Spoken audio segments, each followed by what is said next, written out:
Hello everyone. तो एक बार फिर से वेलकम है आप सभी का टीसीएम कोचिंग सागर के ऑफिशियल यूट्यूब चैनल पर। चलिए आज के इस सेशन में मैं बहुत इंपॉर्टेंट चीज जो है वो डिस्कस करने जा रही हूँ। जो भी स्टूडेंट्स एमपीपीएटी यानी Madhya Pradesh pre agriculture test 2026 देने वाले हैं उन सभी के लिए ये सेशन बहुत इंपॉर्टेंट होने वाला है। चलिए तो आज के इस सेशन में हम डिस्कस करेंगे एजी 1 to 3 वाले ग्रुप वालों के लिए पीसीएम फिजिक्स, केमिस्ट्री और मैथमेटिक्स, जो कि आपका एग्जाम में 75 मार्क्स जो है वो कवर करता है। तो आज इस लेक्चर में हम फिजिक्स, केमिस्ट्री और मैथमेटिक्स का पूरा सिलेबस जो है वो डिस्कस करने वाले हैं।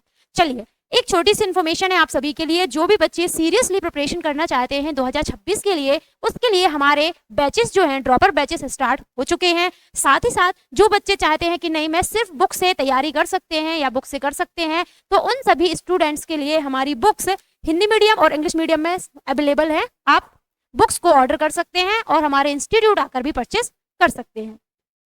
साथ ही साथ हमारे इंस्टीट्यूट ने एक और बुक जो है वो लॉन्च की है, एमपीपीएटी 12 साल के आपके ओल्ड पेपर, साथ ही साथ आपके सॉल्यूशन के साथ और उनके आंसर्स के साथ इस बुक को भी आप क्या कर सकते हैं, परचेस कर सकते हैं। साथ ही एक और हमारा बैच है डिजिटल बैच, जो कि आपका मात्र 6,000 रुपए में है। इसमें आपको सब कुछ जो है वो मिलने वाला है और अदर इन्फॉर्मेशन के लिए आप नीचे दिए गए नंबर पर कॉल कर सकते हैं, मैसेज कर सकते हैं। चलिए तो बढ़ते हैं आज के हमारे सेशन में। सबसे पहले हम डिस्कस करेंगे मैथमेटिक्स के सिलेबस को, जो आपका 25 मार्क्स जो है वो कवर करता है, जिसमें आपके टोटल टॉपिक्स होते हैं 5, जिसमें आपका पहला टॉपिक है अर्थमेटिक प्रोग्रेशन यानी समांतर श्रेणी। अब इस टॉपिक में, इस चैप्टर में आपको कितना पढ़ना है वो सारी चीज जो है वो इसमें हम देखने वाले हैं।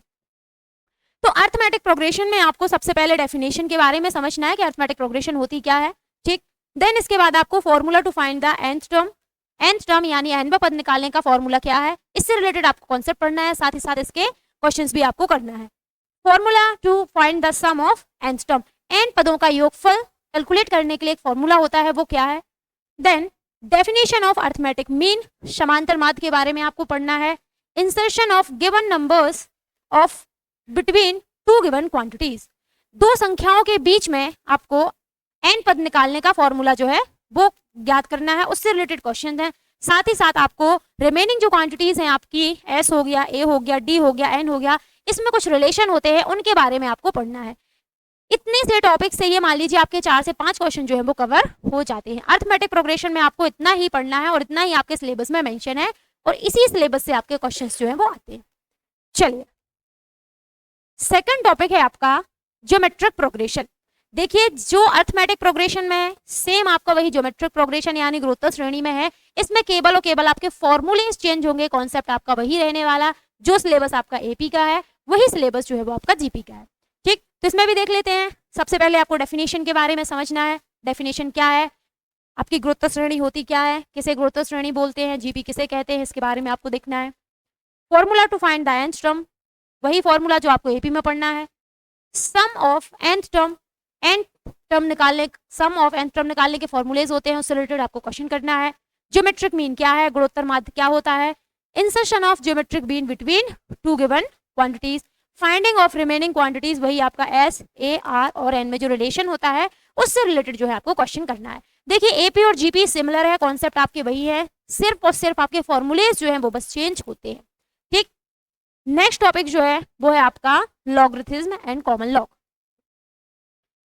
इससे आपके बहुत कम क्वेश्चन आते हैं, लेकिन क्वेश्चन जो है वो एक एक दो दो क्वेश्चन जो है वो आपके आते हैं। तो देख लेते हैं लॉगरिथम एंड कॉमन लॉग। लघुगणक और सामान्य लघुगणक में आपको क्या क्या पढ़ना है। लॉगरिथम एंड कॉमन लॉग, सबसे पहले आपको डेफिनेशन समझना है कि ये होता क्या है। देन आपको लॉगरिथम्स के प्रोडक्ट, डिवीजन, नंबर रेस, कुछ जो है इसकी प्रॉपर्टीज होती हैं, बस उससे रिलेटेड सिंपल से क्या है आपके यहाँ पे क्वेश्चन है। देन इसके आपको characteristics of logarithm for any number greater than unity, characteristics of logarithm of a decimal fraction. Decimal fraction से रिलेटेड कुछ आपकी क्या होती है, प्रॉपर्टीज होती हैं, उसके बारे में आपको कवर करना है। चलिए नेक्स्ट टॉपिक है आपका ट्रिग्नोमेट्री। ट्रिग्नोमेट्री को आपके सिलेबस में है जो 2 पार्ट्स में डिवाइड कर दिया है, ठीक। एक trigonometry function of angle of any size and sine, और सेकंड जो है आपका trigonometrical ratio of sum and difference of two angles. देखो दोनों, ये मान लो दोनों मिला के ही आपकी ट्रिग्नोमेट्री है, बस इनको छोटे छोटे 2 पार्ट्स में इन्होंने डिवाइड कर दिया है। तो सबसे पहले इसमें आपको कुछ एंगल्स हैं, जैसे कि आपका 90 प्लस एंगल हो गया, 180 है ना, 180 प्लस और 360। AST रूल आप सभी लोग ने पढ़ा होगा 10th क्लास में, और जो 11th में मैथ्स पढ़ते हैं, ठीक है, उन लोग ने ये AST रूल जो है वो पढ़ा होगा, यही है ना, ऑल साइन, टेन और कॉट। इससे रिलेटेड जितने भी आपके क्वेश्चन है उनके बारे में समझना है। देन आपका है trigonometrical ratio of sum and difference of two angles. आपने sine A plus B, cos A plus B, cos A minus B, product फॉर्मूले, साइन सी प्लस डी, इनके जो फॉर्मूलेस पढ़े होंगे, इन फॉर्मूले से रिलेटेड आपके बहुत सारे क्वेश्चन है। बस इनको आप ये समझ लो कि आपको पूरी ट्रिग्नोमेट्री यहाँ पे कवर करना है, ठीक है। चलिए, लास्ट टॉपिक जो है वो बचता है आपका स्टैटिक्स, सांख्यिकी। आप 10th क्लास से पढ़ते हुए आ रहे हैं सांख्यिकी, स्टैटिक्स वही 10th लेवल की है, बस इसमें 2-3 चीजें जो एक्स्ट्रा आती हैं।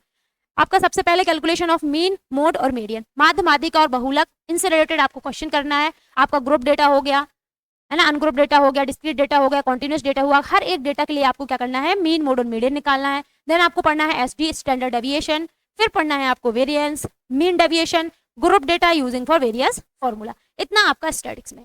तो आप देख रहे होंगे यहाँ पे मैथमेटिक्स में जो है आपके केवल और केवल 5 चैप्टर हैं, और 5 चैप्टर को मिला के आपके 25 मार्क्स जो है वो कवर होते हैं। और 25 मार्क्स अपने आप में बहुत बड़ा डेटा है एग्जाम के हिसाब से, क्योंकि 1-1, 2-2 नंबर से आपका अच्छा कॉलेज जो है वो रह जाता है। चलिए, अब हम सीधे नेक्स्ट आपके जो सब्जेक्ट है उस पर आगे बढ़ते हैं, केमिस्ट्री। ठीक, केमिस्ट्री में सबसे पहला टॉपिक है आपकी, केमिस्ट्री में भी आपके 25 मार्क्स की जो है आती है। टोटल चैप्टर जो है वो 13 है, 13 चैप्टर जो है वो आपके हैं, फिजिकल, ऑर्गेनिक और इनऑर्गेनिक, तीनों केमिस्ट्रियों को मिला के आपके 25 मार्क्स जो है वो कवर होने वाले। तो पहला चैप्टर है आपका एटॉमिक स्ट्रक्चर, परमाणु संरचना, बहुत इंपॉर्टेंट चैप्टर है, बहुत बड़ा चैप्टर भी है। तो आपके सिलेबस में इसमें क्या क्या दिया है, वोर का परमाणु मॉडल, वोर एटॉमिक मॉडल्स, देन इसके बाद वोरबरी नियम के अनुसार इलेक्ट्रॉनों का विन्यास, distribution of electron according to Bohr Bury rules. साथ ही साथ आपको इसी में radioactivity and atomic distinction, मतलब रेडियो एक्टिविटी यानी रेडियो धर्मिता और परमाणु विघटन के बारे में आपको पढ़ना है। इतना आपका एटॉमिक स्ट्रक्चर है, ये सिलेबस में आपका मेंशन है। सेकंड चैप्टर है आपका केमिकल बॉन्डिंग, रासायनिक बंध। आपको केमिकल बॉन्ड में केवल और केवल 3 ही बॉन्ड कवर करना है, आयनिक बॉन्ड, ठीक है, कोऑर्डिनेट बॉन्ड और आपका कोवलेंट बॉन्ड, यानी आयनिक बंध, सहसंयोजी बंध और आपका होता है उप सहसंयोजी बंध। ये 3 आपको जो बॉन्ड है इसमें आपको कवर करना है। चलिए, नेक्स्ट चैप्टर है आपकी आयनिक थ्योरी। आयनिक थ्योरी बड़ी है और यहाँ से आपके क्वेश्चंस भी बहुत बनते हैं, पीएच सॉल्यूशन वगैरह से, पीएच निकालने के यहाँ से आपके पीएच पे बेस्ड जो है वो क्वेश्चन आपके बनते हैं। तो इसमें सबसे पहले आपको यूज ऑफ आयनाइजेशन के बारे में समझना है कि यूज ऑफ आयनाइजेशन क्या है। देन आपको पढ़ना है सॉल्युबिलिटी प्रोडक्ट, ब्ले का गुणनफल, हाइड्रोलाइसिस पढ़ना है, उदासीनीकरण न्यूट्रलाइजेशन पढ़ना है, जल का आयनिक गुणनफल, आयनिक प्रोडक्ट ऑफ वाटर। साथ ही साथ आपको पढ़ना है पीएच का निर्धारण, डिटर्मिनेशन ऑफ पीएच वैल्यू जो हम कैसे निकालते हैं। ठीक, फिर आपको पढ़ना है बफर सॉल्यूशन। देन इसके बाद आपको मृदा पीएच का पोषणीय महत्व, ठीक है, मतलब आपको जो पीएच की वैल्यू है वो कितनी इंपॉर्टेंट या कितना इंपॉर्टेंस रखती है आपकी मिट्टी के लिए। मिट्टी का जो पीएच है वो यदि अम्लीय होगा तो क्या होगा, क्षारीय होगा तो क्या होगा, इसके बारे में आपको पढ़ना है। ये चीज थोड़ा बहुत आप सॉइल साइंस में भी कवर करते हो, एग्रीकल्चर में। चलिए, नेक्स्ट चैप्टर है आपका चैप्टर नंबर 4, कोलाइड। कोलाइड अपने आप में बहुत इंपॉर्टेंट चैप्टर है, इससे बहुत क्वेश्चन आपके जो आते हैं, आप 21-22 में पेपर उठा के देखोगे तो यहाँ से सीधे सीधे 5 से 6 क्वेश्चन जो है वो कवर हुए थे। ठीक है, यहाँ से केवल थ्योरी क्वेश्चन आपके बनते हैं। सबसे पहले आपको पढ़ना है लियोफिलिक और लियोफोबिक कोलाइड, इसको हिंदी में बोलते हैं द्रव स्नेही और द्रव रोधी कोलाइड्स क्या है। फिर आपको प्रॉपर्टी ऑफ कोलाइड के बारे में पढ़ना है, कोलाइड सॉल्यूशन क्या होता है, प्रोटेक्टिव कोलाइड यानी रक्षी कोलाइड क्या है, गोल्ड नंबर्स, फिर आपको सॉइल कोलाइड, साथ ही साथ आपको क्ले और ह्यूमस के बारे में यहाँ पे कवर करना है। नेक्स्ट चैप्टर है आपका नंबर 5, जिसमें आपको पढ़ना है मृदा में उपस्थित प्रमुख खनिजों का परिचय, साथ ही उनका केमिकल कॉम्पोजिशन। सिर्फ आपका इतना ही मेंशन दिया है इसमें कि जो आपकी introduction of important minerals, presence in soil and there chemical composition, ये पूरा 5 चैप्टर और 6 चैप्टर जो है वो आप सॉइल साइंस में कवर करते हैं एग्रीकल्चर में। वहां पे भी आपको एग्रीकल्चर वाले सर जो है वो पढ़ाते हैं और आपको यहाँ केमिस्ट्री में भी ये चीज जो है वो पढ़नी पड़ती है।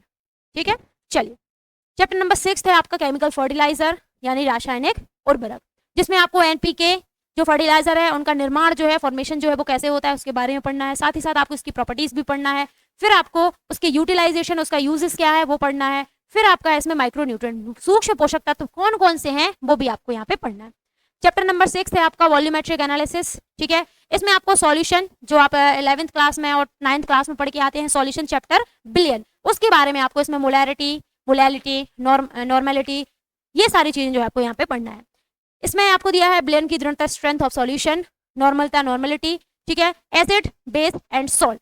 इनका हम इक्विवेलेंट वेट जो है वो कैसे निकालते हैं। तो इसमें आपको काफी इंपॉर्टेंट चैप्टर है और साथ ही साथ इसमें आपको थोड़ा डेप्थ में ही पढ़ना है। इसमें तो आपको थोड़ा कम ही मेंशन है, लेकिन क्वेश्चन जो है वो आपके मोलैरिटी मोलैलिटी सारे क्वेश्चन यहाँ से जो है वो कवर होते हैं। चलिए नेक्स्ट चैप्टर है चैप्टर नंबर 8। यहाँ से लग जाती है आपकी ऑर्गेनिक केमिस्ट्री। आजकल आप देख रहे होंगे 24-25 है ना, 2 साल से जो पेपर आ रहा है आपका ऑर्गेनिक केमिस्ट्री जो है वो काफी डेप्थ में जो है वो कवर हो रही है। तो भले ही आपको इतना सा मेंशन है कि आपको सिर्फ इंट्रोडक्शन पढ़ना है ऑर्गेनिक केमिस्ट्री का, लेकिन ऑर्गेनिक केमिस्ट्री का आपको डेप्थ में जाना है, क्योंकि आजकल ऑर्गेनिक केमिस्ट्री से जो क्वेश्चन है वो बहुत ज्यादा आ रहे हैं। ठीक, तो चैप्टर नंबर 8 जो है वो आपका इंट्रोडक्शन टू ऑर्गेनिक केमिस्ट्री। कार्बनिक यौगिकों के सबसे पहले आपको जो अनुभंजक यानी एम्फेरिकल फॉर्मूला क्या है, मॉलिक्यूलर फॉर्मूला क्या है, ये बनते कैसे हैं, देन इसके बाद स्ट्रक्चर फॉर्मूला क्या है, सिंपल ऑर्गेनिक कंपाउंड कौन कौन से हैं, ये फर्स्ट चैप्टर में जो आपका कवर होने वाला है। इसी का ऑर्गेनिक केमिस्ट्री का और चैप्टर है आपका चैप्टर नंबर 9, कार्बनिक यौगिकों का वर्गीकरण एंड उनका नामकरण, classification and nomenclature of organic compound. इसमें सिर्फ आपको आइसोमेरिज्म दिया है, लेकिन ये चैप्टर जो है वो बहुत बड़ा है, इसको डेप्थ में क्या होता है आपको पढ़ना पड़ता है। नेक्स्ट चैप्टर है आपका चैप्टर नंबर 10। ये भी जो आपका है ऑर्गेनिक केमिस्ट्री का ही है। यहाँ पे आपको हाइड्रोकार्बन पूरा पढ़ना है, जिसमें आपको सैचुरेटेड अनसैचुरेटेड हाइड्रोकार्बन के बारे में पढ़ना है। संतृप्त और असंतृप्त हाइड्रोकार्बन क्या है, सारा आपको यहाँ पे कंप्लीट करना है। उनकी केमिकल रिएक्शन क्या होती है, उसकी केमिकल प्रॉपर्टी क्या है, फिजिकल प्रॉपर्टीज क्या है, किसके साथ रिएक्शन करके क्या देती है, सारी चीजें इसको आपको पढ़ना है। जिसमें आपको इसमें मेनली 3 चीजें मेंशन है, मीथेन पढ़ना है, इथिलीन पढ़ना है और गोबर गैस जो है आपको पढ़ना है। ठीक, चलिए नेक्स्ट चैप्टर आता है आपका चैप्टर नंबर 11, फर्मेंटेशन। इंपॉर्टेंट है, इजी है। फर्मेंटेशन में आपको एथिल अल्कोहल के बारे में पूरा पढ़ना है। देन आपको एलिफेटिक कार्बोक्सिलिक अम्ल जैसे कि आपका एसिटिक अम्ल हो गया, ठीक है, और यूरिया। इनका अब यहाँ पे सिर्फ ये चीजें मेंशन है, आपको इसका फॉर्मेशन कैसे होता है, इसकी जो आपकी कार्बनिक जो कुछ प्रॉपर्टीज होती है, इसकी ऑर्गेनिक प्रॉपर्टीज क्या है, साथ ही साथ फिजिकल प्रॉपर्टी क्या है, केमिकल प्रॉपर्टी क्या है, किसके साथ रिएक्शन करके क्या देता है, सारी चीजें आपको यहाँ पे कवर करना है। नेक्स्ट चैप्टर आपका ऑयल एंड फैट्स, जिसमें आपको पढ़ना है इसका निष्कर्षण कैसे होता है, इसका कॉम्पोजिशन और इसकी प्रॉपर्टी क्या है, साबुन का निर्माण, मैन्युफैक्चरिंग ऑफ सोप, ठीक है, वनस्पति घी, use of oil in paints, ये आपको इतनी चीजें कवर करना है। लास्ट चैप्टर बचता है आपका एलिमेंट्री बायोकेमिस्ट्री, जिसमें आपको कार्बोहाइड्रेट, प्रोटीन, लिपिड्स, विटामिन्स और एंजाइम्स के बारे में कवर करना है। तो यहाँ पे आप देख रहे होगे जो केमिस्ट्री है वो मैथ्स के कंपैरिजन में बहुत है। ठीक, तो यहाँ पे आपने फिजिकल केमिस्ट्री में मुश्किल से आपके 2 ही 3 चैप्टर हैं, बाकी आपकी ऑर्गेनिक और इनऑर्गेनिक केमिस्ट्री जो है वो सबसे ज्यादा यहाँ। चलिए, ये रहा आपका फिजिक्स का सिलेबस, जिसमें आपको 14 चैप्टर्स जो है वो कंप्लीट करना है। तो ये रहा आपका फर्स्ट चैप्टर जो है आपका प्रिंसिपल ऑफ आर्किमिडीज। आर्किमिडीज का सिद्धांत क्या है। अब यहाँ पे आपको कुछ इसमें कुछ पॉइंट्स दे रखे हैं, जैसे आपका हो गया तैरते हुए पिंडों की डेंसिटी और उनका जो रिलेटिव डेंसिटी है वो क्या है, मतलब जो आपकी फ्लोटिंग बॉडीज है उनकी डेंसिटी और रिलेटिव डेंसिटी, इन दोनों में रिलेशन क्या होता है, कुछ यहाँ से न्यूमेरिकल क्वेश्चंस भी हैं वो कवर होते हैं। फिर है आपका हाइड्रोमीटर द्वारा रिलेटिव डेंसिटी का निर्धारण, डिटर्मिनेशन ऑफ आरडी मतलब relative density bye hydrometer. Second chapter है आपका एटमॉस्फेरिक प्रेशर, छोटे छोटे से चैप्टर्स हैं, बहुत सारे क्वेश्चन जो है यहाँ से आपके कवर होते हैं। एटमॉस्फेरिक प्रेशर वायुमंडलीय दबाव में आपको पढ़ना है 14 बैरोमीटर, साथ ही साथ इसका मौसम स्थिति से संबंध रिलेशन क्या है, 14 बैरोमीटर और इसका जो रिलेशन है, ठीक है, साथ ही साथ वेदर कंडीशन, मैनोमीटर के बारे में आपको यहाँ पे पढ़ना है। थर्ड चैप्टर है आपका पंप्स, ठीक है, इस पंप को जो चैप्टर है इसको हल्के में मत लीजिएगा, क्योंकि आप देखो 24 में 25 में पंप से जो है 4-5 क्वेश्चन जो है वो कवर हुए हैं। तो पंप में है आपको पढ़ना है टाइप्स ऑफ पंप, जैसे कि आपका बल पंप हो गया है ना, वैक्यूम पंप, निर्वात पंप हो गया, सिफन सक्शन पंप हो गया, ये इसको आपको पूरा स्ट्रक्चर प्लस इसकी जो वर्किंग प्रिंसिपल है सारी चीजें जो आपको पढ़ना है। नेक्स्ट चैप्टर है आपका फ्रिक्शन। फ्रिक्शन बहुत इंपॉर्टेंट चैप्टर है, यहाँ से आपके न्यूमेरिकल प्लस थ्योरी क्वेश्चन जो है वो आपको कवर किए जाते हैं। फ्रिक्शन में आपको पढ़ना है लॉ ऑफ फ्रिक्शन, घर्षण के नियम क्या है, घर्षण कोण क्या है, एंगल ऑफ फ्रिक्शन, साथ ही साथ आपको कोफिशिएंट घर्षण गुणांक और उसका निर्धारण, कोफिशिएंट ऑफ फ्रिक्शन और इसका डिटर्मिनेशन जो है वो हम कैसे करते हैं। देन आपको पढ़ना है advantage and disadvantage of friction. Next chapter है चैप्टर नंबर 5 मशीन, जिसमें आपको सरल मशीनें जैसे कि आपका इंक्लाइंड प्लेन हो गया, उत्तोलक यानी लीवर हो गया, पुली हो गया, सिंपल व्हील साधारण पहिया, इनका निर्माण जो है वो कैसे करते हैं और इनकी वर्किंग जो है वो कैसे होती है, साथ ही साथ इनके आपके मैकेनिकल एडवांटेज कैसे निकालते हैं, ठीक, वेलोसिटी रेशो और इनकी एफिशिएंसी, इनमें छोटे छोटे से आपके फॉर्मूले कुछ न्यूमेरिकल जो आपको इसमें कवर करना है। चलिए चैप्टर नंबर 6 है आपका ग्रेविटेशन एंड ग्रेविटी, गुरुत्वाकर्षण और गुरुत्व, जिसमें आपको कैपिटल जी और स्मॉल जी के बीच में जो रिलेशन है वो क्या है, अभी कैपिटल जी क्या है, स्मॉल जी क्या है, जब आप इस चैप्टर को पढ़ोगे तो आपको बहुत अच्छे से समझ में आ जाएगा। नेक्स्ट है आपका सिंपल हार्मोनिक मोशन, सरल आवर्त गति। अब सिंपल हार्मोनिक मोशन का अच्छा खासा एग्जांपल होता है आपका सिंपल पेंडुलम, तो यहाँ पे आपको सिंपल पेंडुलम के बारे में सारी चीजें पढ़ना है। फिर आपको पढ़ना है लॉ ऑफ ग्रेविटेशन, गुरुत्वाकर्षण का नियम क्या है, किसने दिया था, इसकी प्रॉपर्टीज क्या है, कहाँ ये अप्लाई होता है, सारी चीजें इसमें आपको पढ़ना है। चैप्टर नंबर 7 है आपका हीट, जिसमें आपको पढ़ना है हीट क्या है, unit of heat, specific heat, thermal capacity, साथ ही साथ water equivalent of heat, solid liquid के लिए हम हीट का जो स्पेसिफिक हीट का डिटरमाइन कैसे करते हैं उनकी, वो चीज आपको यहाँ पे पढ़ना है। फिर आपको लेटेंट हीट यानी गुप्त ऊष्मा, और आपको आइस और वेपर, बर्फ और वाष्प की गुप्त ऊष्मा का हम निर्धारण कैसे करते हैं, कैसे उसको निकालते हैं, आपको यहाँ पे पढ़ना है। ये फिर आपको पढ़ना है ट्रांसमिशन ऑफ हीट, हीट जो है वो एक जगह से दूसरी जगह कैसे ट्रांसफर होती है, उसकी कुछ यहाँ पे विधियां हैं, जैसे कि आपका ट्रांसमिशन ऑफ हीट, जैसे हो गया आपका कंडक्शन, चालन, संवहन, कन्वेक्शन, और हो गया आपका विकिरण, ये सारी चीजें इसमें आपको पढ़ना है। फिर है आपका यहाँ पे कंडक्टिविटी, अच्छे और बुरे चालक यानी गुड और बैड कंडक्टर, फिर न्यूटन का शीतलन नियम, न्यूटन्स लॉ ऑफ कूलिंग, और सिंपल का आइडिया जो क्या था वो क्या। यहाँ पे आप देखोगे चैप्टर जो 8 है वो आपके 11th के पोर्शन से जो चैप्टर है वो कवर होते हैं, बाकी के यहाँ से जो चैप्टर नंबर 9 है यहाँ से आपका 12th का पोर्शन जो है वो कवर हो जाता है। चैप्टर नंबर 9 है आपका लाइट, इसमें आपको पढ़ना है रेक्टिलिनियर प्रोपगेशन ऑफ लाइट, प्रकाश की सरल रेखीय गमन क्या है, कैसे होता है, इसकी प्रॉपर्टी क्या है। देन आपको पढ़ना है शैडो, फिर आपको पढ़ना है ग्रहण, मतलब छाया और ग्रहण के बारे में आपको पढ़ना है। पिनहोल कैमरा, प्रिज्म द्वारा परावर्तन, रिफ्लेक्शन थ्रू प्रिज्म, प्रकाश का विक्षेपण, डिस्पर्शन ऑफ लाइट। देन आपको पढ़ना है डिस्पर्सिव पावर, फिर के प्रकाश स्पेक्ट्रम और उसके कुछ टाइप्स होते हैं, और साथ ही साथ आपको स्पेक्ट्रोमीटर के बारे में भी पढ़ना है। इतना जो है वो आपके लाइट चैप्टर में कवर किया जाता है। ऑप्टिकल इंस्ट्रूमेंट उसी के अंतर्गत जो है वो आपका आ जाता है, जिसमें आपको ह्यूमन आई और इससे होने वाले डिफेक्ट के बारे में पढ़ना है, फोटोग्राफिक कैमरा क्या है वो पढ़ना है। देन आपको सिंपल और कंपाउंड माइक्रोस्कोप और टेलीस्कोप के बारे में पढ़ना है। नेक्स्ट चैप्टर है आपका 11, जिसमें आपका है मैग्नेटिज्म, जिसमें आपको मैग्नेटिक फील्ड क्या है, चुंबकीय क्षेत्र क्या है, इसकी इंटेंसिटी, चुंबकीय क्षेत्र की तीव्रता, लाइंस ऑफ फोर्स बल रेखाएं क्या है, न्यूट्रल समांतर चुंबकीय क्षेत्र के चुंबक पर युग्म का क्या इफेक्ट पड़ता है, मैग्नेटिक मूवमेंट क्या है, टेंजेंट वो क्या है और कुछ लिमिटेशंस होती हैं, वो चीजें जो है यहाँ पे आपको कवर करना है। चलिए नेक्स्ट चैप्टर है आपका इलेक्ट्रिक चार्ज। अब ये सारे चैप्टर आपके इलेक्ट्रोस्टैटिक्स से जो कवर हो जाएंगे। इलेक्ट्रिक चार्ज में आपको इलेक्ट्रिक पोटेंशियल पढ़ना है कि इलेक्ट्रिक पोटेंशियल क्या है, इलेक्ट्रिक फील्ड क्या है, फिर एक पॉइंट के कारण इसकी इंटेंसिटी क्या होती है, साथ ही साथ आपको कंडक्टर के अंदर जो पोटेंशियल क्या है वो क्या होता है। नेक्स्ट है आपका इलेक्ट्रिकल कैपेसिटी, विद्युत धारिता या विद्युत धारा क्या है, इसकी यूनिट पढ़ना है। फिर गोलाकार चालक के अंदर जो है इसकी वैल्यू क्या होती है, कंडक्टर के अंदर इसकी वैल्यू क्या है। फिर आपको प्रिंसिपल ऑफ कंडेंसर्स यानी संधारित्र का सिद्धांत पढ़ना है। आपको capacity of spherical and parallel plate condensers क्या है, इनसे कुछ आपके न्यूमेरिकल क्वेश्चन बनते हैं, वो यहाँ पे आपको पढ़ना है। नेक्स्ट चैप्टर रहता है आपका ओम्स लॉ, ठीक है। में आपको सबसे पहले रेजिस्टेंसों का जो ग्रुपिंग है इसका संयोजन जो है वो पढ़ना है। ईएमएफ, इलेक्ट्रोमोटिव फोर्स, आपको पोटेंशियल डिफरेंस, पोटेंशियोमीटर, प्रिंसिपल क्या है, साथ ही दूसरे दिए हैं तो उनकी ईएमएफ की इलेक्ट्रोमोटिव फोर्स कंपैरिजन है वो कैसे किया जाता है वहाँ वो पढ़ना है आपको। साथ ही साथ आपको किसके द्वारा, पोटेंशियोमीटर के द्वारा इसका जो वर्तन कैसे करते हैं वो यहाँ पे पढ़ना है। लास्ट बचता है आपका हीटिंग इफेक्ट ऑफ करंट, जिसमें आपका जूल्स लॉ के बारे में पढ़ना है।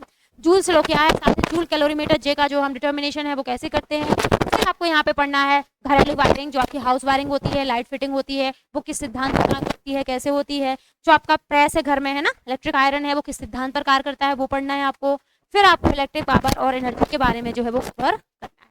तो यहाँ पे आपने देखा होगा फिजिक्स, केमिस्ट्री और मैथ्स, तीनों का सिलेबस मैंने बहुत डिटेल में, बहुत अच्छे से पॉइंट टू पॉइंट जो है वो कवर कर दिया है। यदि आपको इस पूरे सिलेबस की पीडीएफ चाहिए है तो आप नीचे दिए गए डिस्क्रिप्शन में जाइए, वहां से टेलीग्राम चैनल को ज्वाइन कर लें, जहां पर आपको पीडीएफ तो मिलेगी, साथ ही साथ डेली आपको प्रैक्टिस क्वेश्चंस चाहिए। यदि आपको और ऐसे अच्छी वीडियो चाहिए तो हमारे चैनल को लाइक, शेयर एंड सब्सक्राइब जरूर करें। चलिए मिलते हैं नेक्स्ट क्लास में। Thank you everyone.